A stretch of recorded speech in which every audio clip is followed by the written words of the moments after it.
Amém. Que música linda, né? Cristo é o meu tesouro, Ele é o seu também.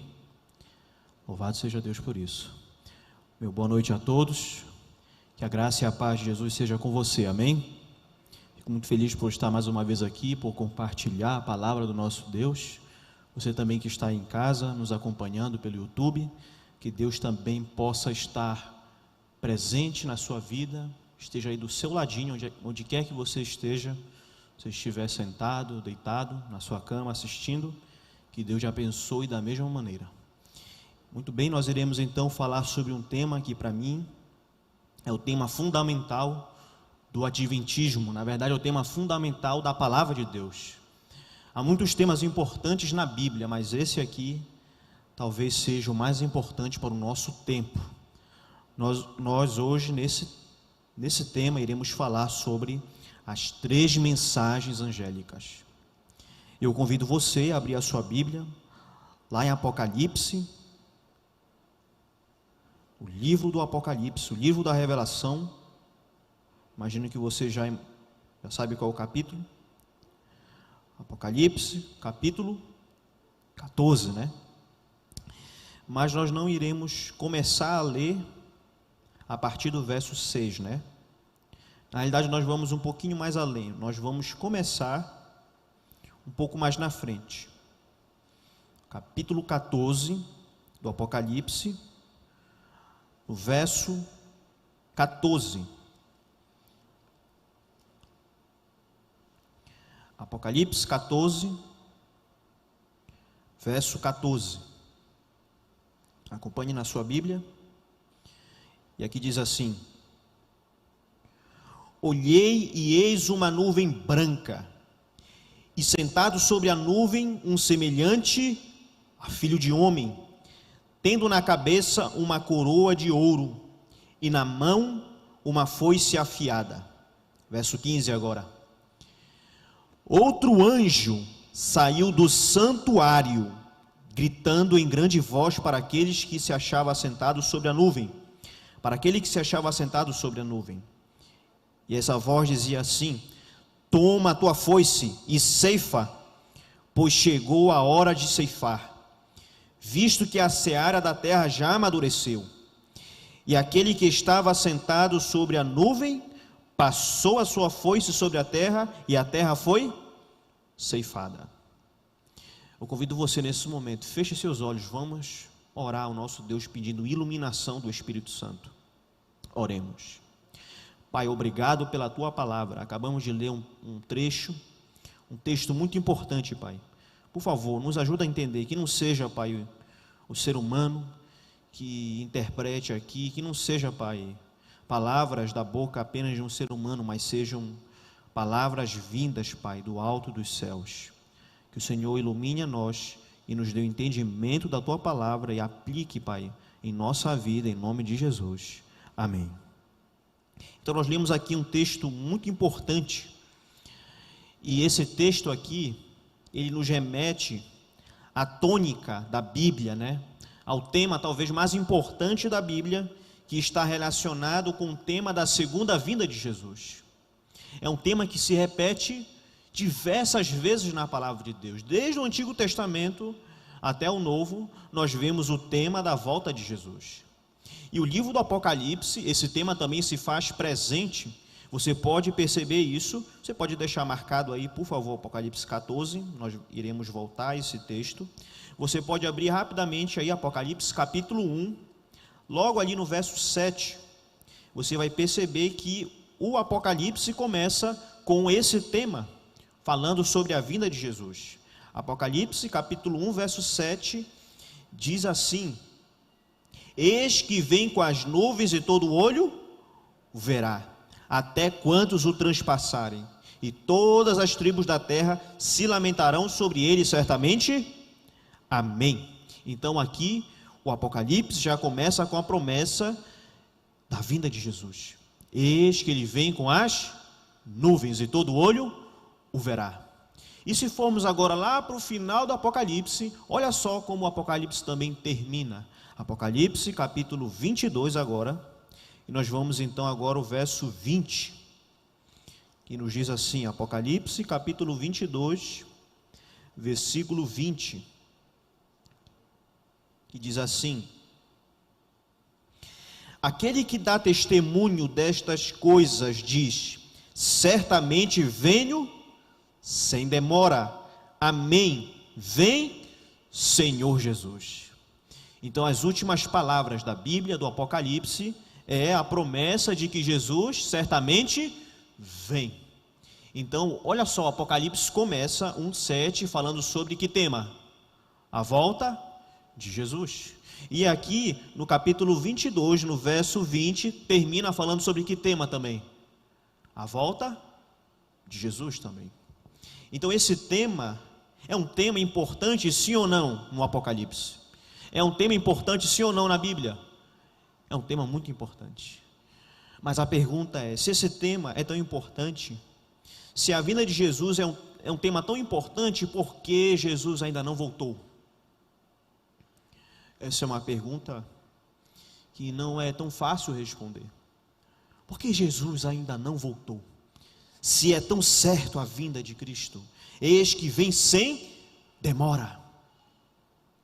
Mas se nós então irmos para 2 Pedro, que é um texto muito conhecido por nós, 2 Pedro, a segunda carta, a segunda epístola de Pedro, você volta só um pouquinho mais lá atrás, Judas, as 3 cartas de João, você vai chegar lá em 2 Pedro, que lá no capítulo 3, no verso 9, diz assim: não retarda o Senhor a sua promessa, como alguns a julgam demorada, pelo contrário, ele é o que? Longânimo, ele é paciente para com vocês, para convosco, não querendo que nenhum pereça, senão que todos cheguem ao arrependimento. Então aqui está o motivo da aparente tardança na volta de Cristo. Que na realidade o verso anterior vai explicar que um dia para Deus é igual a 1000 anos, e 1000 anos para Deus é como se fosse um dia. Então para Deus é irrelevante a questão do tempo. Para nós o tempo é algo que demora muito, mas para Deus é algo que é insignificante. E Deus faz tudo no seu tempo. E no tempo de Deus, Ele vai vir. E Ele quer que ninguém, o que? Pereça, mas Ele quer que todos cheguem ao arrependimento. E para se chegar ao arrependimento, só há arrependimento se eu tiver fé de que meus pecados foram o quê? Perdoados, não é verdade? Só existe arrependimento se eu tiver a certeza, se eu tiver fé de que meus pecados foram perdoados por Jesus. E para que eu tenha fé, é também necessário que eu ouça a palavra de Deus, porque segundo Romanos 10:17 diz que o ouvir, a fé vem pelo ouvir a palavra de Deus. Então, primeiramente precisamos ouvir a palavra de Deus, para que possamos ter fé e que possamos então nos arrepender. E nos arrependendo, Jesus então ele pode voltar.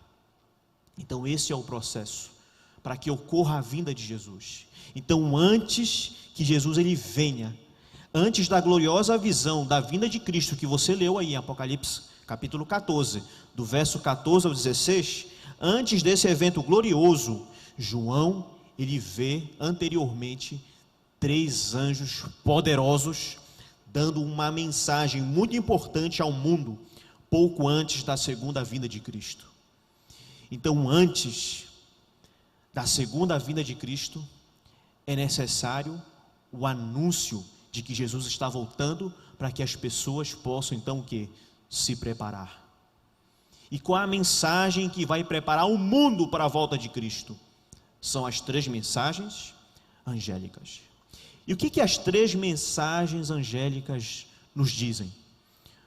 Porque elas são tão importantes e porque elas são a última mensagem antes da segunda vinda de Cristo. É isso que nós vamos ver aqui. Então volta lá para Apocalipse 14 agora. E nós vamos então começar com a primeira mensagem angélica, lá no verso 6. Apocalipse 14, verso 6. Que nos diz assim. Posso ler? Eu vou ler aqui, Apocalipse 14, verso 6. Diz assim, acompanhe você também que está aí de casa, está passando aí também na tela. Apocalipse 14, verso 6. Vi outro anjo voando pelo meio do céu, tendo um evangelho eterno para pregar aos que se assentam sobre a terra, e a cada nação, tribo, língua e povo, dizendo em grande voz: temei a Deus e dai-lhe glória, pois é chegada a hora do seu juízo, e adorai aquele que fez o céu e a terra e o mar e as fontes das águas. Então aqui está a primeira mensagem angélica, a primeira advertência antes da vinda de Jesus. E nós temos aqui uma mensagem poderosíssima, só nesses 2 versos aqui. Nós vemos aqui um anjo voando pelo meio do céu. É interessante notarmos quem é a identidade desse anjo, quem é esse que proclama, com tanta urgência, com tanta velocidade, a vinda de Jesus. Nós vemos aqui a palavra anjo, não é isso? E pela visão aqui, esse anjo está voando pelo meio do céu. A percepção primária aqui, quando nós lemos o texto, aparentemente, o evangelho vai ser pregado por quem? Por um anjo de verdade, que vai voar pelo meio do céu e vai proclamar então o evangelho a todo mundo rapidamente, e Jesus então vai voltar. Mas a palavra anjo, nós precisamos nos atentar a isso. A palavra anjo no grego é angelos, que significa mensageiro. Então nós temos aqui um mensageiro que com muita urgência leva esta mensagem tão importante a todo mundo. E além disso, fica evidente que esse mensageiro aqui é um simbolismo. Nós vemos aqui, na realidade, esse mensageiro está representando os seres humanos, porque essa tarefa de pregar o evangelho não foi confiada a anjos, aqueles com asas que habitam no céu, que habitam ao redor do trono de Deus. Mas na realidade a tarefa, o id, o pregar o evangelho a toda criatura, foi dada a quem? Ao ser humano, a mim e a você. E aqui então o mensageiro, e nós temos aqui vários textos na Bíblia em que a palavra anjo é aplicado também a ser humano, a mensageiro. Quando você olha lá no capítulo 2, lá apresenta os 7 anjos das 7 igrejas. Ali são os mensageiros de cada igreja, são os líderes, são os presbíteros de cada igreja. O anjo da igreja de Éfeso escreve, ou seja, ao líder da igreja de Éfeso escreve, ao líder da igreja de Esmirna escreve, mas lá a palavra é anjo, ou seja, cada líder daquelas igrejas, das 7 igrejas da Ásia, é chamado de anjo, em Apocalipse 2. E outro texto também que nos ajuda a entender isso, quando nós vamos então lá em 1 Pedro, capítulo 1, verso 12, você não precisa abrir agora, mas você pode deixar marcado, 1 Pedro 1, 12, lá nos diz que os anjos, eles anelavam, eles tinham o desejo de poder pregar o evangelho, de poder testemunhar dessas coisas que nós temos a oportunidade. Os anjos, eles anelavam. E o Espírito de Profecia confirma isso, que os anjos, eles tinham um desejo de fazer esse trabalho, mas Deus, ele deu o trabalho de pregar o evangelho não a anjos, que seria muito mais fácil, mas ele deu a mim e a você. Esse evangelismo agora que nós vamos ter, evangelismo das primícias. A irmã Lisa ali está me olhando, evangelismo das primícias, irmã. Que bênção vai ser aqui para a igreja do Marco, tenho certeza disso. E para as muitas pessoas onde os pontos de evangelismo vão alcançar. Poderia ser os anjos. Imagina o poder, o impacto que seria o evangelho ser pregado. As primícias acabariam, em poucos dias o evangelho seria pregado em todo mundo, facilmente. Mas Deus, ele deixou a mim e a você esse encargo, esse serviço. Você é um anjo de Deus aqui nessa terra. Você é um mensageiro. Foi você que Deus escolheu para levar essa mensagem a toda a tribo, língua, povo e nação. Somos nós, os anjos que anunciam as mensagens do tempo do fim, para que Jesus volte muito em breve. Que honra, que privilégio é poder saber que Deus, ele tem anjos nessa terra, e você também é um anjo de Deus. Esse é o maior elogio que você poderia receber, Quando alguém fala, você é um anjo, quer dizer que a pessoa é muito bonita, tem uma afeição muito bela, mas na realidade, O elogio é muito maior. Você é um anjo porque você é um servo de Deus aqui nessa terra. Você representa a autoridade máxima que é o nosso Deus e Criador. Então você é um anjo, você é um embaixador, você é um mensageiro de Deus aqui nessa terra. Então aqui a questão do anjo, que ficou clara, viu outro anjo voando pelo meio do céu e ele tinha um evangelho para pregar. Mas não era um evangelho qualquer, era um evangelho eterno. E é interessante aqui a palavra evangelho eterno aparecer, diferenciando o evangelho eterno de um evangelho comum. A gente poderia pensar assim, mas será que existe outros evangelhos sendo pregados por aí? Para que a Bíblia então afirme evangelho eterno? Será que existe outros evangelhos sendo pregados por aí? Eu convido você agora, deixa marcado aí Apocalipse 14 e abra comigo agora Gálatas capítulo 1 verso 8, e vai nos deixar muito claro que infelizmente existem outros evangelhos sendo pregados por aí, que não é o evangelho eterno, que não é o evangelho bíblico. Gálatas, abra sua Bíblia, capítulo 1, verso 8, deixa marcado aí Apocalipse 14, e vá lá para Gálatas, capítulo 1, verso 8, e olha o que o apóstolo Paulo vai nos dizer aqui. Gálatas 1, verso 8, diz assim: mas ainda que nós, ou mesmo um anjo vindo do céu, vos pregue evangelho que vá além dos que temos pregado, seja anátema, seja amaldiçoado. Então olha só que coisa forte Paulo está dizendo aqui.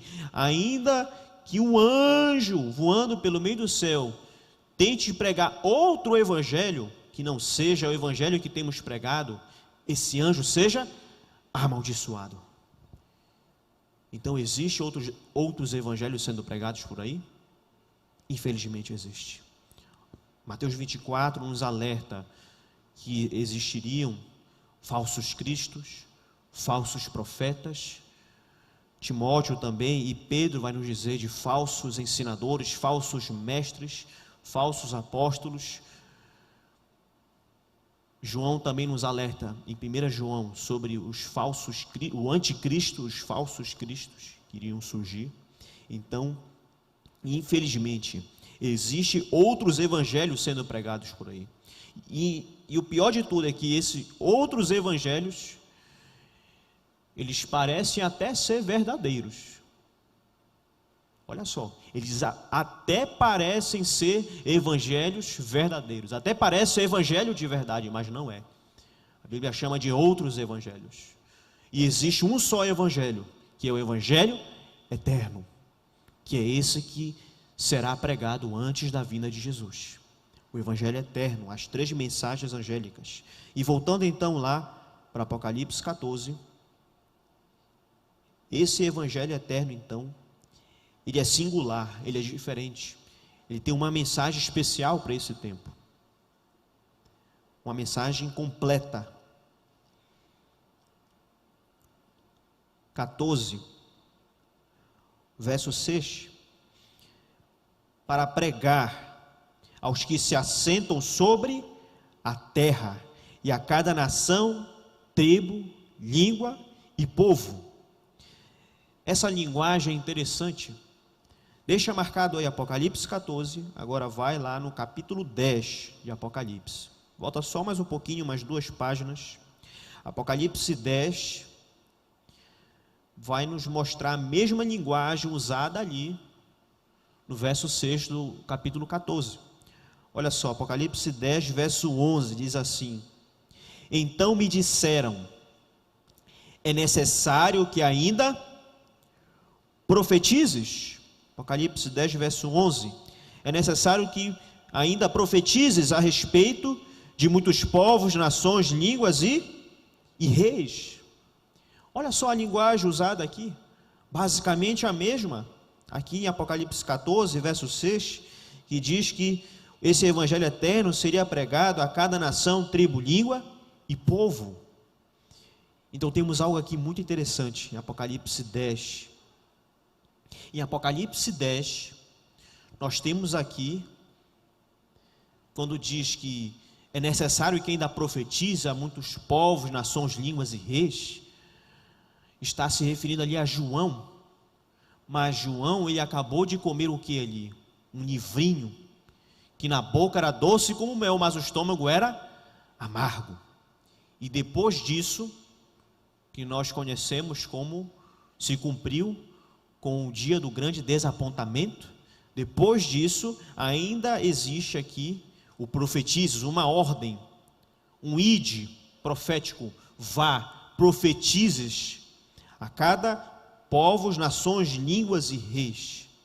Nós temos aqui no capítulo 10, juntamente com o capítulo 9 e o capítulo 10, esse tema são capítulos assim fundamentais para entender a origem do remanescente no tempo do fim.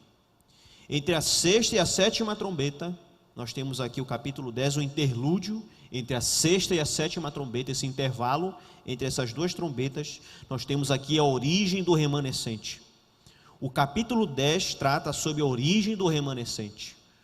O capítulo 14 já trata sobre a mensagem do remanescente. E o capítulo 21 fala sobre o destino do remanescente. Que coisa maravilhosa. O capítulo 10 fala sobre a nossa origem como povo remanescente do tempo do fim. E isso aqui é um tema que nos desafia muito. Inclusive, conversando com o pastor Luiz Yuri, não sei quem de nós vai pregar primeiro. Eu creio que vai ser ele sobre esse tema. A origem do remanescente ali na sexta trombeta. É um tema assim que é preciso muito estudo e requer muita nossa atenção. É um tema que tem sido esquecido. Tem ocorrido um problema de identidade na nossa igreja. Nós temos esquecido quem nós somos, da nossa origem. Nós temos nos esquecido da mensagem que nós temos que dar nesse tempo. E se nós esquecemos a nossa origem, aqui no capítulo 10, se nós esquecemos a nossa mensagem que temos que dar no capítulo 14, nós vamos então perder de vista o nosso destino, que é Apocalipse 21, o novo céu e a nova terra. Como vamos preparar pessoas para a vinda de Cristo, se estamos pregando outros evangelhos que não é o evangelho eterno, de Apocalipse 14? É esse evangelho que é pregado e logo após vem a ceifa, a vinda de Cristo. Então, esses capítulos aqui devem estar no nosso coração. Esses capítulos aqui de Apocalipse, especialmente capítulo 9, 10, capítulo 12, que fala também sobre o grande conflito. O 13 também já abarca junto ali a batalha cósmica. E o capítulo 14, a nossa mensagem. Infelizmente nós temos esquecido. Às vezes nós, se fizéssemos até um desafio, eu creio que a maioria aqui conseguiria responder, mas talvez um ou outro não conseguisse dizer com propriedade quais são as 3 mensagens angélicas. Isso é muito importante, a nossa mensagem. Se não sabemos qual é a nossa mensagem, como vamos saber então quem nós somos? Uma crise de identidade. Precisamos voltar às raízes da palavra de Deus, voltar a estudar a palavra de Deus, voltar a estudar profecias, voltar a se preparar para a vinda do Senhor Jesus Cristo, que está mais próxima do que nunca. Há também outro tema importante aqui. Veja que são poucos versos, mas quanta mensagem tem aqui. Por isso que é o Evangelho eterno. O verso 6 diz assim, agora o verso 7. Dizendo em grande voz, temei a Deus e dai-lhe glória. O que é temer a Deus? Talvez um dos textos que melhor expliquem isso seja Eclesiastes. Deixa marcado Apocalipse 14 e abra lá Eclesiastes de Salomão, lá no Antigo Testamento, depois ali dos Salmos, Provérbios. Antes de Cantares, vem ali o livro de Eclesiastes, o último capítulo, é o capítulo 12 e o penúltimo verso, que é o verso 13, que diz assim, Eclesiastes 12, 13, de tudo que se tem ouvido, assuma, ou o resumo é, teme a Deus e guarda os seus mandamentos, porque isto é o dever de todo o homem. Então, o temer a Deus e guardar os mandamentos de Deus é algo que não dá para separar. não na Bíblia. O tema de temer a Deus, o temer a Deus e guardar os mandamentos é algo que é intrínseco, é algo que está ligado, que está em comum acordo ali, não tem como separar. Não tem como você temer a Deus e não guardar os mandamentos. E não é possível você guardar os mandamentos sem temer a Deus, e assim vice-versa. Então, o temer a Deus está conectado com guardar os mandamentos. E o que é dar glória a Deus então? Lá diz temer a Deus e dar-lhe glória. O que é dar glória a Deus? Será que é só gritar glória a Deus? Dá glória aí, varão, não é assim que dizem por aí? Mas será que é só isso mesmo? Dar glória a Deus? Será que é apenas dizer de boca para fora, dar glória a Deus? Será que é apenas repetir essa expressão? Olha, abra lá na tua Bíblia. O que é dar glória a Deus? 1 Coríntios, capítulo 10, verso 31. Deixe mesmo que a Bíblia responda. O que é dar glória a Deus? 1 Coríntios, capítulo 10, verso 31. 1 Coríntios, capítulo 10, verso 31. O que é dar glória a Deus? Esse texto aqui é fenomenal para explicar o que é dar glória a Deus. E sobre o assunto de glória, Hebreus, capítulo 1, verso 1 a 4, vai nos dizer o que é glória. 1 Coríntios 10, verso 31. Portanto, quer comais, quer bebais, ou façais outra coisa qualquer, fazei tudo para a glória de Deus. Amém? Isso é dar glória a Deus. Você pode dar glória a Deus sim, dizendo glória a Deus, e é bíblico, devemos dar glória, devemos dizer glória a Deus, amém, aleluia, são palavras de exaltação e louvor a Deus, e tem a sua parte na adoração, mas não adianta apenas repetir, dar glória a Deus, e você viver de maneira rejeitando a luz que Deus te deu em relação à alimentação. Dar glória a Deus envolve também aquilo que eu como e aquilo que eu bebo. E Deus, Ele tem orientações específicas para nós no tempo do fim, sobre o que comer e sobre o que beber. E se nós não nos atentarmos a isso, estamos correndo o risco de não dar glória a Deus. Dar glória a Deus não é só dizer da boca para fora, é viver o Evangelho eterno. Isso é dar glória a Deus. Para Deus isso é muito mais importante.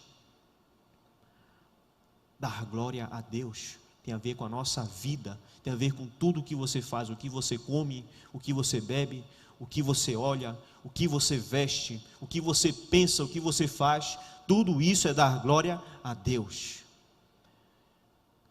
O que mais nós temos aqui nessas ricas mensagens? Estamos na primeira ainda, a gente vai avançar ao máximo, talvez não dê tempo de explicar as outras duas, mas vamos tentar.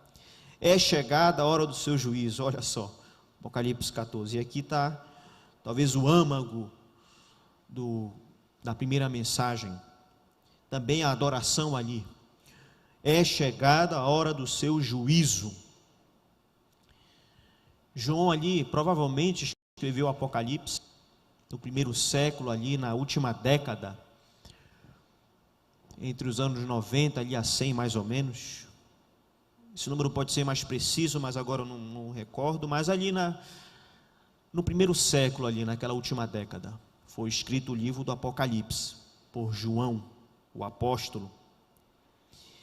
E naquele período ali, ele escreve, é chegada a hora do seu juízo, mas na realidade, esse juízo que já chegou, não poderia se tratar dos dias de João, pois Paulo mesmo explicava e dizia que o juízo, falava sobre um juízo vindouro, lá em Atos 24, verso 25, Paulo falava sobre o juízo vindouro que ia vir, não que já tinha chegado. Então, Paulo viveu ali, vamos dizer que foram contemporâneos, Paulo e João, portanto, esse juízo não poderia ser ali do primeiro século, deveria ter começado. E nós também sabemos que as três mensagens angélicas, elas ocorrem antes da visão da ceifa, da vinda de Jesus. Então esse juízo aqui tem que ocorrer entre o momento em que João escreveu o Apocalipse e o momento antes da vinda de Jesus. Ou seja, isso implica que o juízo de Deus, ele possui fases. E essa fase aqui do juízo que João está falando, o juízo que já chegou, é o juízo que ocorre antes da vinda de Jesus, conhecido por nós como a expressão juízo pré-advento, um juízo que ocorre antes da vinda de Jesus. E esse juízo então, quando começa esse juízo então? Apocalipse 14, lá no verso 15, vai nos dar uma pista, vai nos dizer com precisão quando começa esse juízo, porque faz parte da mensagem das 3 mensagens angélicas, faz parte da mensagem dizer que o juízo já chegou, mas a gente precisa saber quando o juízo começou, para dizer isso. Apocalipse 14, lá no verso 15, olha só a expressão aqui que se repete, verso 15, outro anjo saiu da onde? Saiu da onde aí o anjo? Do santuário, gritando em grande voz para aquele que se achava sentado sobre a nuvem: toma a tua foice, a ceifa, pois chegou a hora de ceifar, visto que a seara da terra já amadureceu. Agora olha comigo o verso 17. Então saiu da onde agora? Novamente, olha a palavra que se repete aí: santuário, que se encontra onde? No céu. Outro anjo, tendo ele mesmo também uma foice afiada. Então aqui nós temos aqui essa palavra que se repete 2 vezes aqui, santuário. E o verso 17 é bem enfático. Um santuário aonde? No céu. Esse tema é muito importante, um santuário no céu. Isso aqui foi bem explicado em alguns sermões atrás, as 7 fases do santuário. E se não me engano, a 5ª fase do santuário, onde se fala sobre o Santíssimo. A 5ª fase, onde fala sobre o Santíssimo. E você bem sabe que nessa fase ocorre o dia do juízo em Israel, que é chamado de o dia da expiação, ou Yom Kippur. O único dia de juízo que havia em Israel era o dia da expiação. Era uma festa solene que ocorria então no período ali do santuário hebreu, no tabernáculo. E nós vemos então essa expressão aqui, santuário, e isso aqui nos mostra então que o juízo mencionado aqui ocorre no santuário celestial. E a questão é, quando ocorre esse juízo? Nós temos uma profecia para isso na Bíblia, que está lá em Daniel, capítulo 8, verso 14, que nos diz: até 2.300 tardes e manhã o santuário será purificado, ocorrerá o juízo, será vindicado, justificado. E Daniel 9, um capítulo depois, Daniel 8,14 a profecia, Daniel 9, o anjo Gabriel vem para explicar a profecia, e ele diz então, quando deveria começar a profecia? Desde a ordem para edificar e reconstruir Jerusalém, e assim deveria começar a profecia, que precisamente é o ano 457 a.C., e a profecia é de 2.300 anos, fazendo cálculos simples, de 457 a.C., 2.300 anos depois nós chegamos em 1844. E o dia da expiação em Israel ocorria no 10º dia do 7º mês do calendário judaico, que isso no nosso calendário hoje é 22 de outubro. 22 de outubro de 1844. Ali se inicia o juízo pré-advento, o juízo antes da vinda de Jesus. Então ali começou o juízo de Deus. E isso de fato faz todo sentido, porque a origem do remanescente, capítulo 10, olha só, está entre a 6ª e a 7ª trombeta. E na 6ª trombeta ocorre ali uma profecia que se cumpre em 1810, que é a queda do Império Otomano. E no 6º selo nós temos ali 3 profecias que são cumpridas perto do período de 1844, que é o grande terremoto de Lisboa. Nós temos também ali a queda das estrelas e o escurecimento do sol e da lua. Tudo isso em datas próximas. E é isso Deus mostrando, o juízo está vindo, o juízo está vindo, e aqui a mensagem é: o juízo já chegou, já começou no céu, a intercessão, e além da intercessão também, cada caso está sendo revisto. Sabe, Deus ele não precisaria fazer isso, mas Ele quer mostrar diante do céu, diante dos anjos, do universo, e também vai nos mostrar durante o milênio, por que alguns se salvaram e por que outros se perderam. Deus é muito longânimo, é muito paciente, Deus é fiel. Deus ele não precisa mostrar que Ele é justo, porque Ele já é justo, mas mesmo assim Ele vai mostrar, Deus está vindicando o seu caráter, porque Satanás manchou isso no céu, e Deus vai deixar bem claro para todos que Deus é amor, que Deus é justiça, que Deus é misericórdia, que Deus é fiel. E esse é o Deus que nós devemos pregar por aí. Veja como a nossa mensagem não é uma mensagem qualquer, não é apenas sair por aí dizendo que Deus é amor, não é apenas sair por aí dizendo que Jesus te ama, e que isso é muito importante, e isso é verdade, mas a nossa mensagem não é só dizer que Jesus te ama, a nossa mensagem é dizer como Jesus te ama no tempo do fim. A nossa mensagem não parou somente na cruz do Calvário, mas se estende até o santuário no céu, com Cristo intercedendo por mim e por você. E logo chegará o fim do grande conflito entre Cristo e Satanás, onde Miguel é o grande vencedor, e aqueles que estão ao lado de Miguel. Como disse, talvez não tenha tempo de ver tudo. Ainda há a parte final da primeira mensagem, que diz: adorai aquele que fez o céu, a terra, o mar e as fontes das águas. Aqui está bem claro que é uma referência ao mandamento, ao quarto mandamento. Essa mesma expressão: adorai aquele que fez o céu, a terra e o mar e as fontes das águas.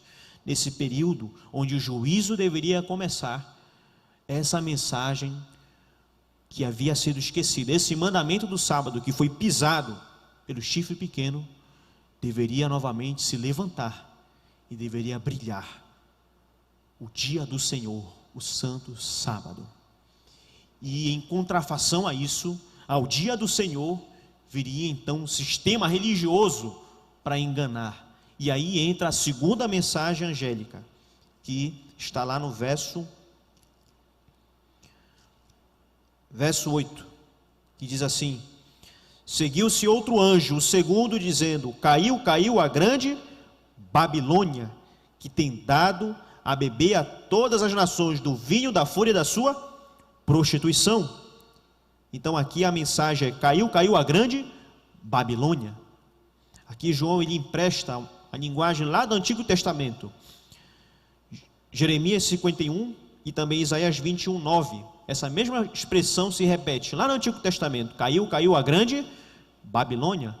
Mas o profeta Jeremias, o profeta Isaías estavam falando da Babilônia terrena, o reino de Babilônia que deveria cair, porque era um reino que tinha uma falsa adoração, e além da falsa adoração, ele oprimia o povo de Deus.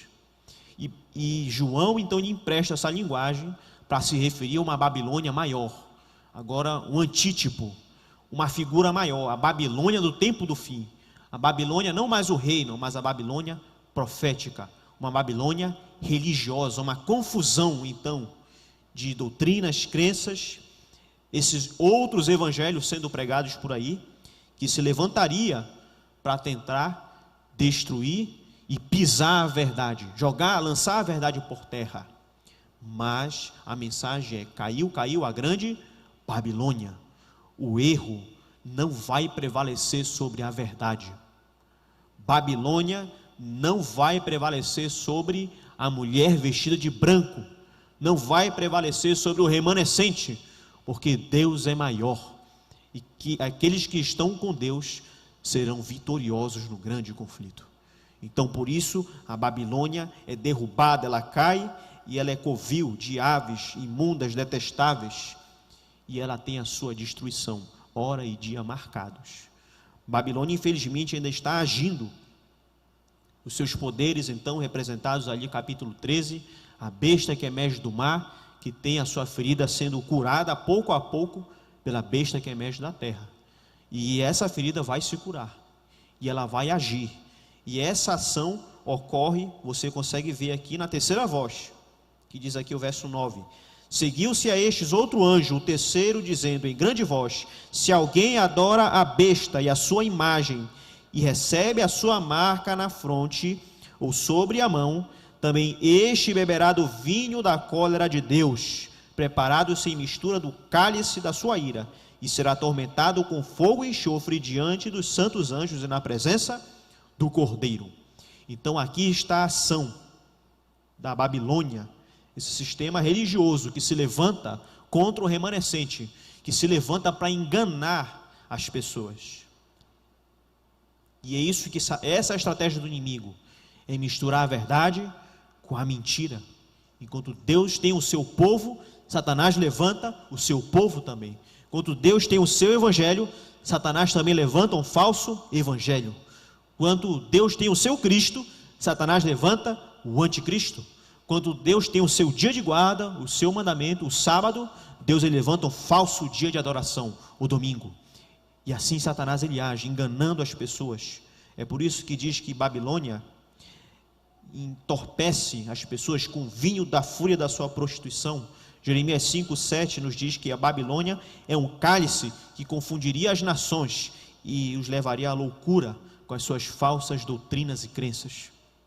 Portanto, essa Babilônia, que hoje que ainda vai se levantar completamente para agir, para colocar a sua marca, e fazer com que as pessoas adorem a sua imagem, e vai colocar essa marca na fronte e na mão, ela vai cair. E colocar na fronte e na mão, isso é interessante, porque é a mesma linguagem usada ali em Deuteronômio, capítulo 6, lá no verso 7, lá no verso 8, perdão, lá no Deuteronômio 6:8, diz que o povo de Deus, ele amarrava, ele atava a lei de Deus na fronte e também nas mãos. Isso era um sinal de dependência. O povo, a lei de Deus estava sempre diante do povo, tanto aqui na mente, como também na mão, significando as ações. A lei de Deus impressa na mente, nas mãos e agora no coração do seu povo. E enquanto isso, Satanás, através de Babilônia, através da besta, tenta também impor o dia espúrio de guarda na mente, na mão e, infelizmente, no coração das pessoas. É por isso que a mensagem é: sai dela, povo meu, para não ser de cúmplice de seus pecados. Sabe, há muitas pessoas que estão em Babilônia, mas a Bíblia nos diz que são ovelhas do aprisco do Senhor, que Deus irá chamar, e elas ouvirão a voz do seu pastor, e haverá um só rebanho e um só pastor. Mas também o Espírito de Profecia nos diz algo muito sério, que há pessoas que saíram de Babilônia, vivem no aprisco do Senhor, mas Babilônia não saiu de dentro delas.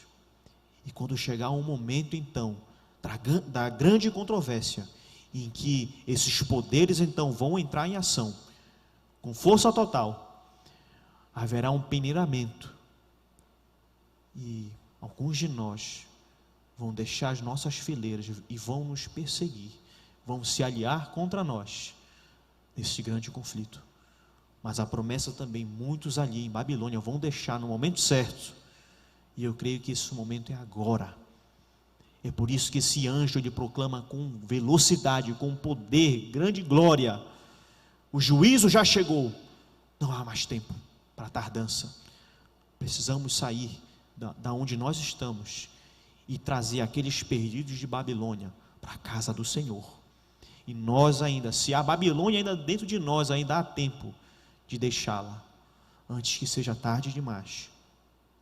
E aqui encerra aqui o verso 12, capítulo 14, verso 12, que diz assim: aqui está a perseverança dos santos, os que guardam os mandamentos de Deus e a fé em Jesus. E aqui tem um contraste entre os que adoram a besta e aqueles que seguem o Cordeiro. Aqueles que seguem o Cordeiro onde quer que ele vá. E aqui está a grande controvérsia e um apelo também, um apelo que o próprio apóstolo João nos faz. Aqui está a perseverança dos santos, os que guardam os mandamentos de Deus e a fé em Jesus. Gostaria de dizer nessa noite que sim, aqui no Marco, aqui há perseverança dos santos, porque aqui tem um povo que guarda os mandamentos de Deus e tem a fé em Jesus Cristo. Aqui tem um povo que sabe o que é temer a Deus e sabe o que é dar glória a Deus e dar glória a Deus com a sua vida.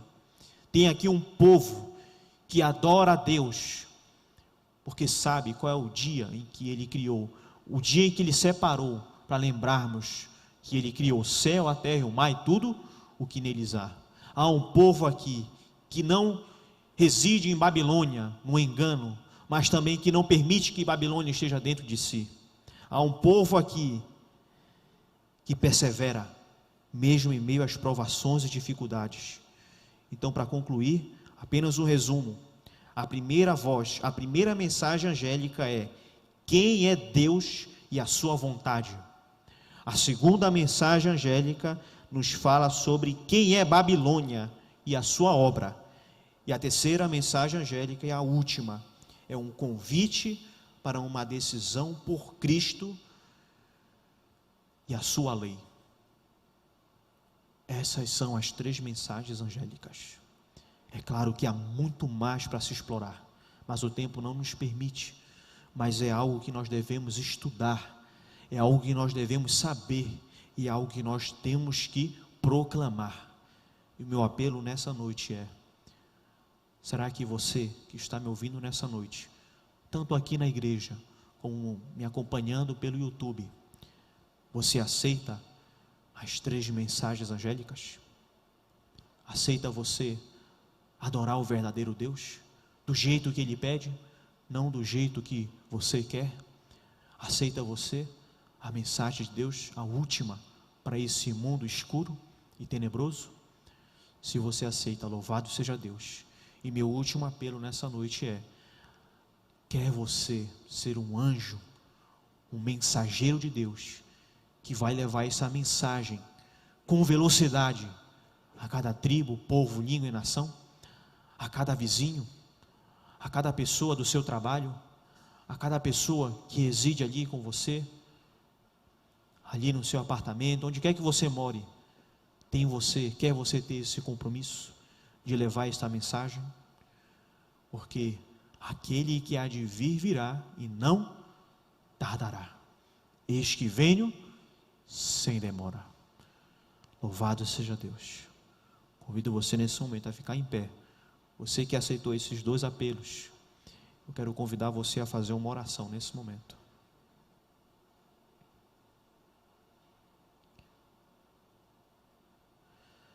Oremos. Pai, muito obrigado pela Tua palavra.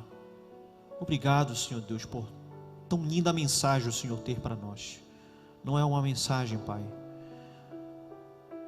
que passa a mão em nossa cabeça. É uma mensagem, Pai, dura, mas é a última mensagem, Pai, para esse mundo.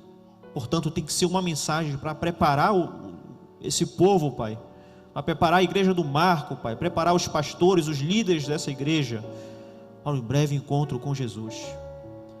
Se analisarmos a nossa vida, Pai, quantos pecados ainda há para deixar, quanto de Babilônia ainda há dentro de nós, Pai. É por isso que essa mensagem é tão urgente e dura, Pai. Mas por favor, amoleça o nosso coração, envie o Teu Espírito Santo, Pai, para que haja dentro de nós, para que possamos aceitar a Tua mensagem e possamos levar, Pai, a cada pessoa, a cada ser humano, Pai, até a Tua volta. Por favor, Pai, nesse ano de 2022, possa ser o ano da Tua vinda. Possamos, Pai, pregar mais intensamente do que fizemos em 2021. Que o Senhor esteja com as nossas famílias, nos prepara para o breve retorno de Cristo Jesus. É isto que nós oramos, em nome do Teu Filho amado, Jesus. Amém. Amém. Que Deus te abençoe e te guarde.